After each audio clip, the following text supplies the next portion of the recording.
করার জন্য আহ্বান জানিয়েছেন। বিশেষ করে যারা ফ্যাসিবাদ বিরোধী আন্দোলনের নেতৃত্ব দিয়েছে সেই সমস্ত সকল শক্তিকে ঐক্যবদ্ধ থাকার আহ্বান জানিয়েছেন। আজকে এই আন্দোলনকে যারা বিতর্কিত করতে চান তারা কিন্তু প্রোগ্রামে ফ্যাসিবাদকে উস্কিয়ে দিচ্ছে এবং তাদেরকে সহযোগিতা সামিল হয়ে যাচ্ছে তাদের এই আচরণের কারণে। বিগত 17 বছরে অসংখ্য বিএনপি নেতারা এম ইলিয়াস আলী থেকে আরম্ভ করে অসংখ্য নেতারা গুম হয়েছে, খুন হয়েছে। আমাদের নেত্রী দেশনেত্রী বেগম খালেদা জিয়া 6 বছর নেত্রীকে জেলে রাখা হয়েছে। অসংখ্য আলেম ওলামাদেরকে হত্যা করা হয়েছে।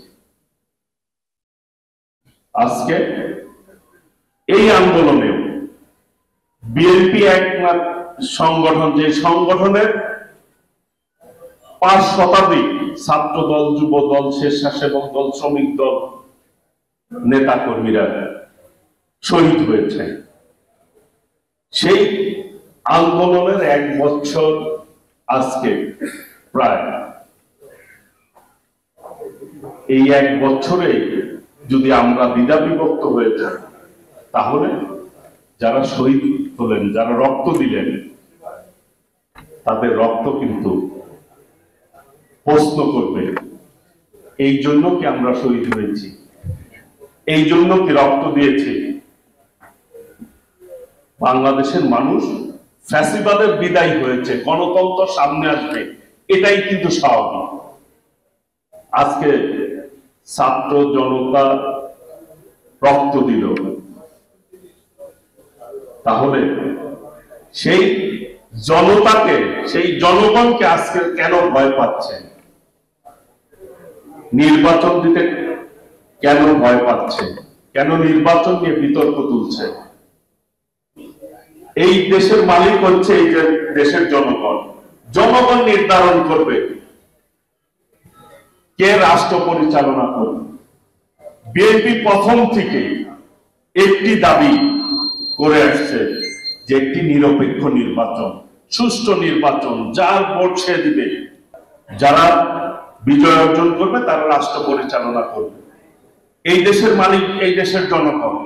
সেই ব্যবস্থার বাইরে যখনই কেউ দেশ পরিচালনা করতে গেছে তখনই কিন্তু জনগণের বিপক্ষে অবস্থান রয়েছে তাদের, এবং তাদের মধ্যে স্বৈরাচার মানসিকতা বৃদ্ধি পেয়েছে।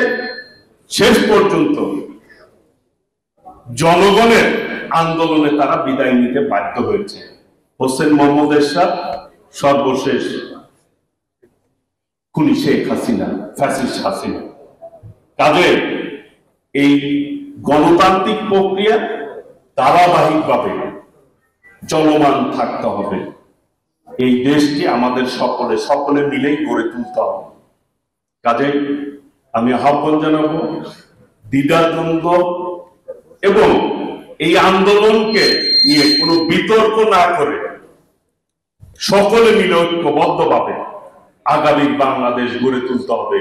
আগামীর বাংলাদেশ হবে গণতন্ত্রের বাংলাদেশ।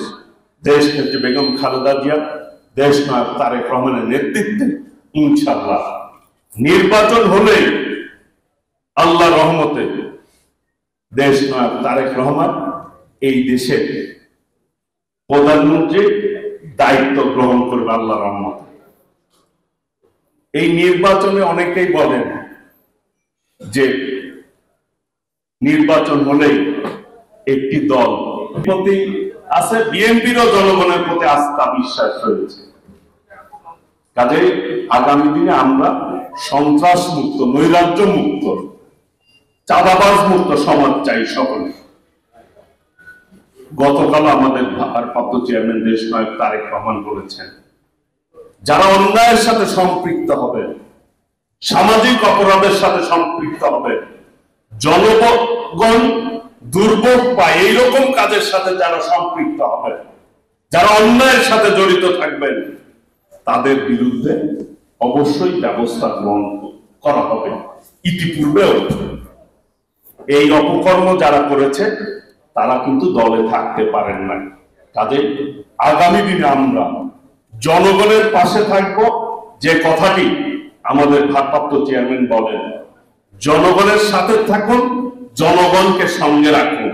ইনশাল্লাহ বিএনপি জনগণের দল, আর জনগণ বিএনপিকে ভালোবাসে, বিএনপিও জনগণকে ভালোবাসে, জনগণকে নিয়ে পথ চলতে চায়। এই আশাবাদ ব্যক্ত করে সকলেই আমরা ঐক্যবদ্ধ ভাবে আগামী দিনে পথ চলব এবং নিরাপদ দেশ গড়ব। এই কথা বলে আমি আমার বক্তব্য শেষ করি।